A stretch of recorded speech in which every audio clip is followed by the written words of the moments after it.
Hi, my name is Alan. I'm a respiratory therapist, and I'm making this video to give a brief demonstration of the Vapotherm high flow nasal cannula system. It's not new. High flow system has been in use for a number of years. It's been confused with CPAP setup. This is definitely not CPAP. We do not have the ability to control pressure, but we do have the ability to control temperature and the flow rate and the FiO2, but not pressure. We will be discussing a few things. There'll be a couple of these video clips on this device, but what I wanted to first show you was the device. Tell you that the AARC has clinical practice guidelines for this device. I've actually printed them out, and they kind of flow the same way we've done some of our other procedures.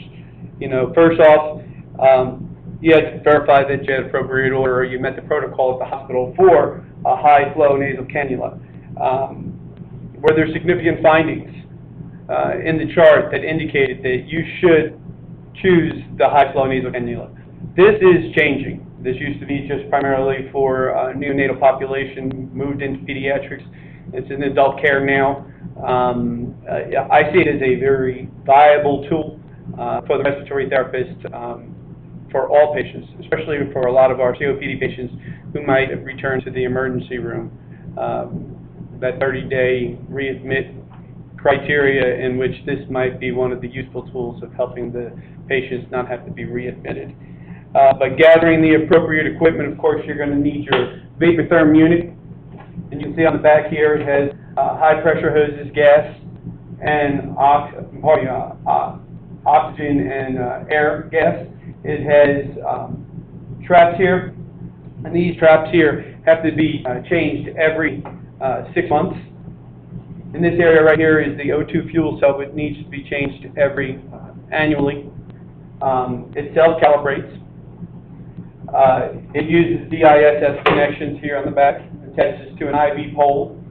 On the front side, you will notice that on this side is where I have my air and oxygen hoses with the quick connect.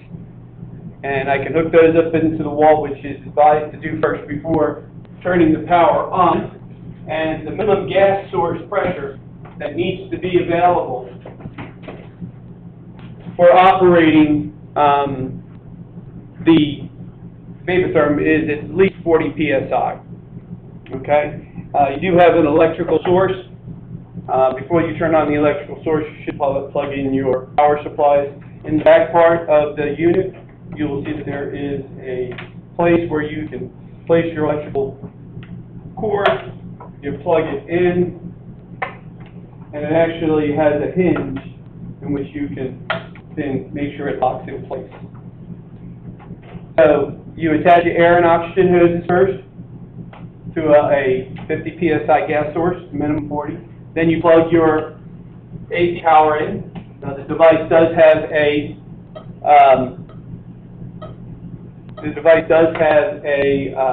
battery and recharges in 2 hours, but it only lasts for about 15 minutes. The next thing that we need to do is, you saw in the front that it was going through and it was on. Right now, what we need to do is actually select which patient circuit we're going to use when we place this on the patient.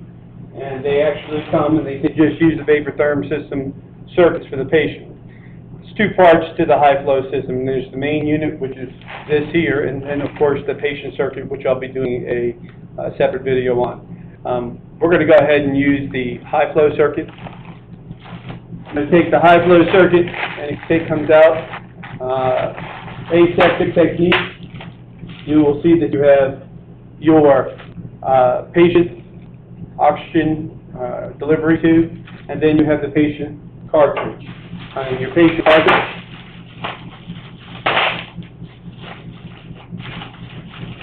consists of two parts.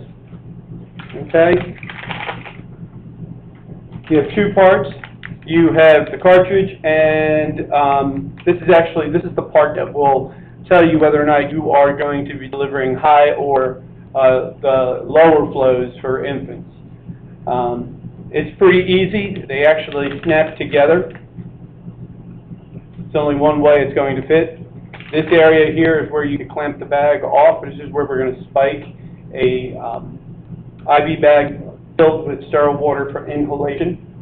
And once this is clipped into place, then what we end up doing is we're going to sit it into the side of the vapotherm unit. I'm going to open up this hinge door. Prior to opening up the hinge door and setting this up, what I'm going to do is I take isopropyl alcohol pad, needs to be at least 70% isopropyl, and I am going then to wipe down these contact parts to make sure that they're clean, and that's in between change-ups. It is recommended that the patient circuit doesn't need to be changed daily. You actually can have the same circuit on the patient for 30 days, and then they recommend changing it out. And intermittently, you would have to change your IV bag of sterile water for inhalation. So, like I said, you have the circuit, and then your cartridge, and this specific cartridge itself would indicate a high or low. And that's going to be, if you get the low, you're going to see that for the infant. So, we're going to go ahead and we're going to set up our high flow.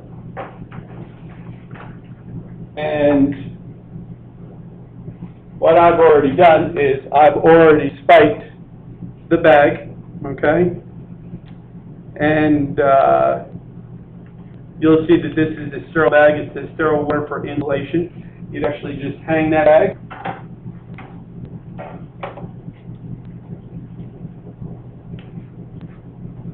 And then you have the cartridge, okay? You can see that I have it clamped off right now.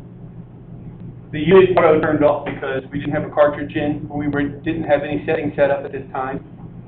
And this slips in just by pushing in. You take up those caps and it lines up, and you see how the vapotherm name goes straight down. And on this side it says PF-VTC high. So I know that this is going to be delivering flows up to 40 liters per minute. It snaps in completely. I've got my water source in. I've got that open, and then I have the rest of the patient circuit here at the bottom. Now, this part of the circuit actually has to snap into place, okay? When you line it up, it only goes in one way. You push it in completely, and you'll hear it snap. You push this in completely, and then you take your unit, and then you come into the side, onto the side, and then you seat it completely. Then you open up, and you have to let at least 200 milliliters of water fill this chamber, okay? So we're going to start it up, and then one of the things that you're going to be able to tell very quickly, is that we have the disposable water path faulty light that was on immediately, and that was because we didn't have the water inside here, but now that symbol is gone. Right here we also see that it says high, and this is actually indicating which circuit we have chosen, which we chose the high flow circuit. Here is where you see it flashing. It's going to continue to flash until we have reached the desired temperature that we want the gas to be delivered to the patient. Liters per minute right now says 5 liters per minute. I can hit this button, my select button here, which allows me now to go to the FiO2.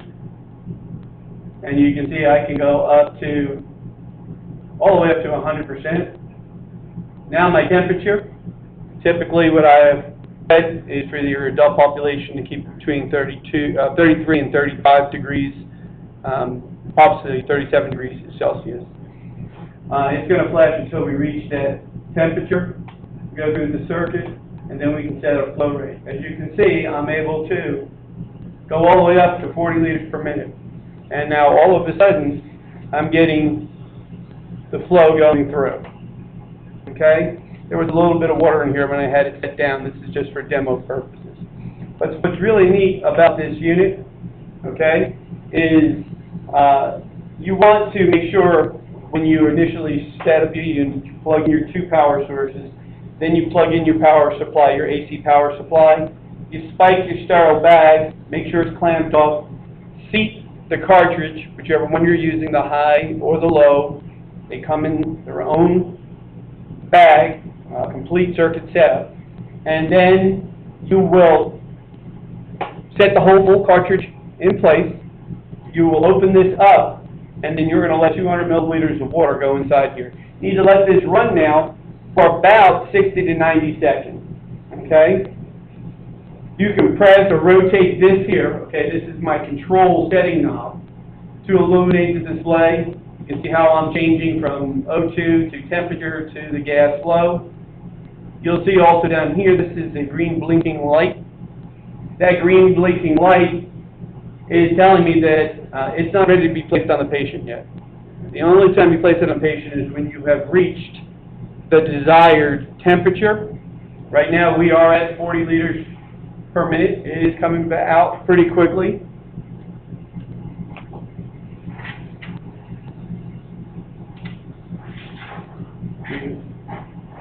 You know, it's coming out. It doesn't sound as loud as it does from a nasal cannula. And this is my run standby button. They don't have an on-off button, but they do have a run standby button. And this is my setting control knob. Okay, this is where I change all my settings.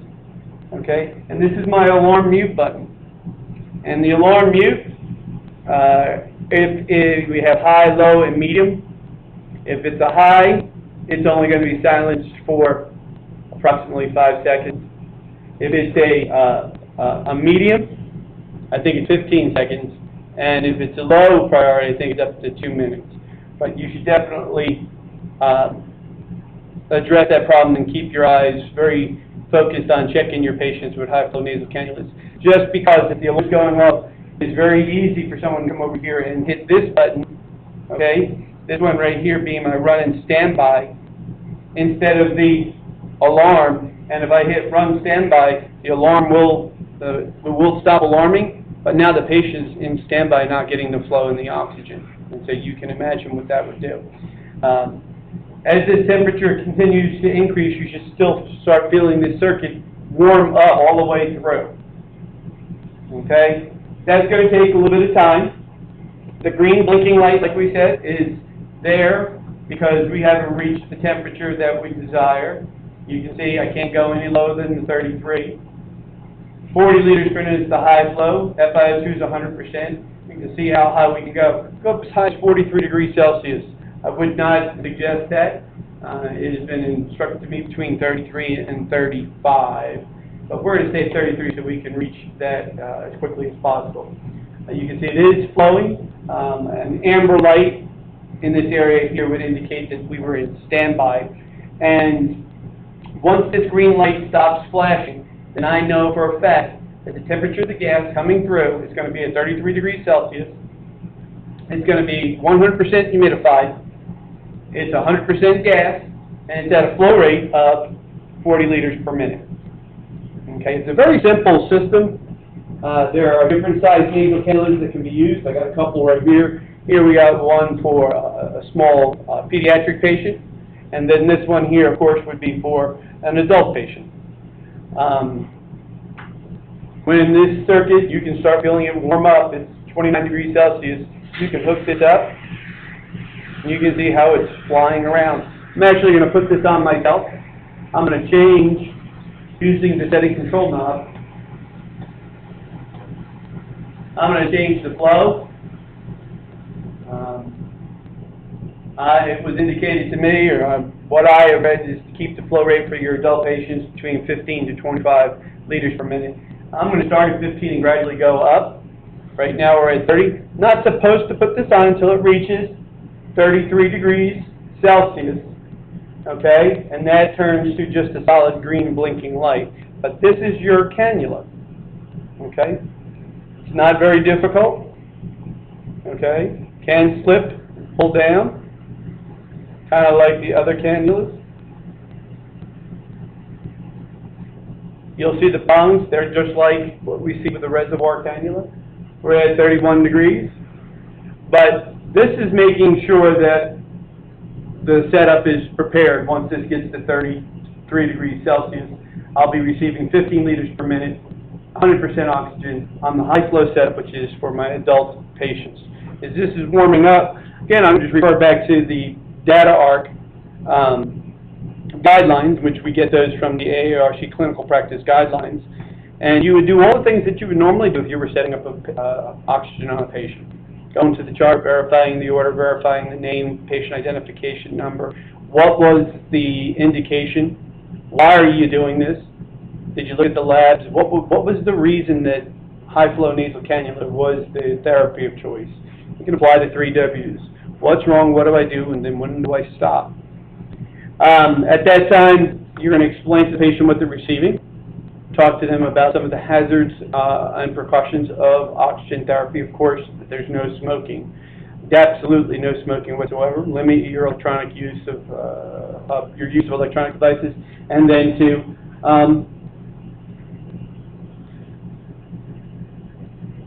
ask and make sure that there are any questions. If for any reason they start feeling lightheaded, dizzy, or nauseous, then they should go ahead and get the nurse. Once I reach that 33 degrees Celsius, okay, I'm ready. And right now I am receiving, you see how it stops blinking, you can see the green light, it stopped blinking. And at that point, prior to me putting this on patient, you could do your full patient assessment, heart rate, respiratory rate, TAC, color level of dyspnea. And the one thing that you do differently here is that it's highly suggested, it is a guideline that you go ahead and take the patient's blood pressure. And that when you were in the chart, you reviewed the most recent ABGs to show that this was actually an indicated form of therapy. Once you have set up your high-flow nasal cannula, one of the things that you want to make sure, it's a big priority here, is that before you place it on the patient, that the temperature that you've set is there. If it's still blinking, put it on the patient before it has been set. You've not set up this mode of therapy appropriately. After you've set it up on the patient according to your data sheet, you want to ask your patient how they're feeling. You can see that I'm continuing to talk and do this, and I am receiving 15 liters at 33 degrees Celsius on 100% oxygen. Make sure that I'm feeling comfortable. And see if I'm improving. You can check my vital signs at that time. You can check it with pulse oximetry or ABG. And then we're going to wean the FiO2 based on the saturation and the patient's other physical findings of hypoxemia.